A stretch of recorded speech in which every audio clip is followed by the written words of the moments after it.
He has to be realistic. These 5 words, spoken by President Donald Trump just hours ago, have sent shockwaves through Kyiv, Brussels, and Moscow. The diplomatic pleasantries are over.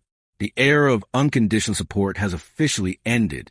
We are witnessing perhaps the most critical turning point in the Ukraine conflict since it began, and it is happening right now in real time. It started with a high-stakes exchange that wasn't hidden behind closed doors, but broadcast to the world. President Trump, fresh from a call with European leaders, publicly addressed the stalled peace negotiations. His message to Ukrainian President Volodymyr Zelenskyy was not a suggestion. It was a directive. Trump bluntly stated that Kyiv needs to reassess its position on the battlefield and, more importantly, at the negotiating table. I think he has to be realistic, Trump told reporters, signaling that the American patience for a total victory scenario has run out. The president's frustration is palpable. Washington has drafted a peace proposal, a blueprint to end the fighting, but Zelenskyy has hesitated to sign. Why? Because being realistic, in this context, is diplomatic code for making painful concessions. It implies accepting that the map of Ukraine might not look the same tomorrow as it did yesterday. The message from the White House is clear. The United States want a deal, they want it now, and they expect Zelenskyy to get on board before the harsh winter fully sets in. But the pressure didn't stop at military maps and peace treaties. Trump opened a second front against the Ukrainian leadership, one that strikes at the very legitimacy of Zelenskyy's government. He dropped a political bombshell by questioning why Ukraine hasn't held elections yet. How long is it going to be until they have an election? Trump asked, casting doubt on the democratic status of the nation under martial law. It's been a long time. They talk about a democracy, but it gets to a point where it's not a democracy anymore. This is a devastating rhetorical attack. For years, Zelenskyy has operated under martial law, which legally suspends elections to focus on national survival. But Trump is flipping the script. By demanding a timeline for a vote, he is essentially telling Zelenskyy that if he wants to claim he is fighting for freedom, he needs to prove it at the ballot box, war or no war. The implication is heavy. If Zelenskyy refuses, he risks looking like a dictator in the eyes of his biggest donor.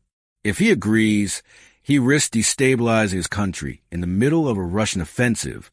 Trump is effectively boxing him in, demanding that Ukraine legitimize its leadership to the American taxpayer if it wants a flow of aid to continue. It is a move designed to force Kyiv's hand, stripping away their ability to delay negotiations by citing internal stability. Cornered and under immense pressure, President Zelenskyy didn't buckle. Instead, he threw the ball right back into America's court. In a sharp, calculated response, Zelenskyy publicly declared that he is ready to hold elections. But there's a catch, a massive, expensive, and dangerous catch. I am ready for the elections, Zelenskyy told journalists today. I am asking now, openly, for the United States to help me, to ensure security for holding elections. This is a brilliant geopolitical countermove. Zelenskyy knows that holding a vote while Russian drones are raining down on polling stations is impossible. By agreeing to Trump's demand on the condition of security, he is effectively saying, you want elections? Fine. Then you must provide the air defense systems, the funding, and the physical protection to make them happen. He has shifted the burden back to Washington. If the elections don't happen now, Zelenskyy can claim it's because the West failed to protect the voters, not because he is clinging to power. He is willing to play Trump's game, but he is demanding that the U.S. and Europe underwrite the risk.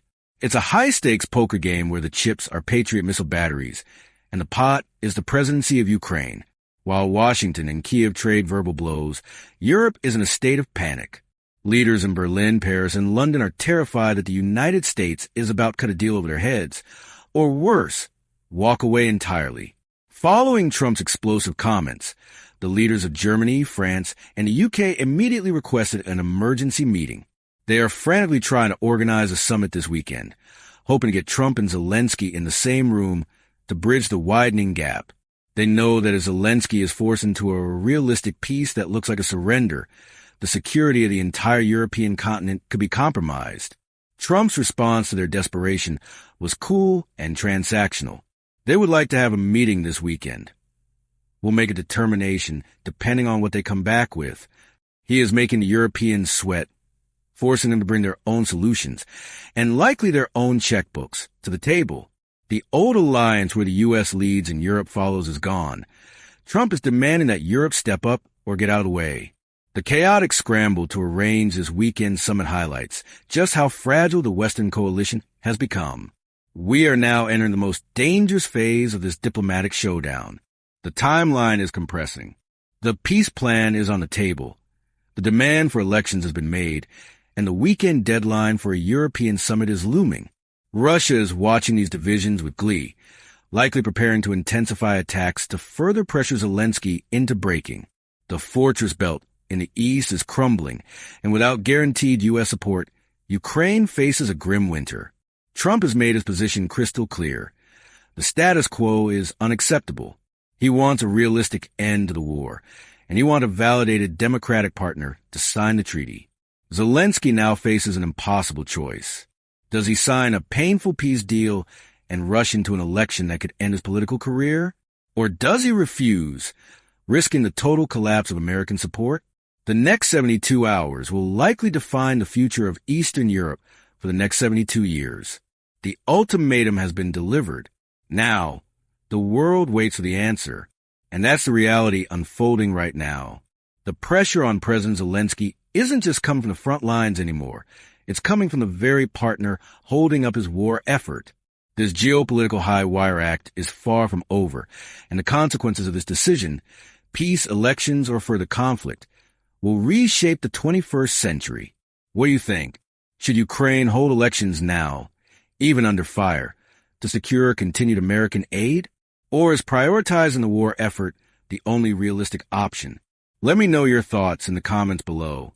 If you want to keep tracking the tectonic shifts in geopolitics and deep dive into the history being made every day, make sure you like this video, subscribe to the channel, and hit that notification bell so you don't miss our next report. Thanks for watching, and we'll see you on the next transmission.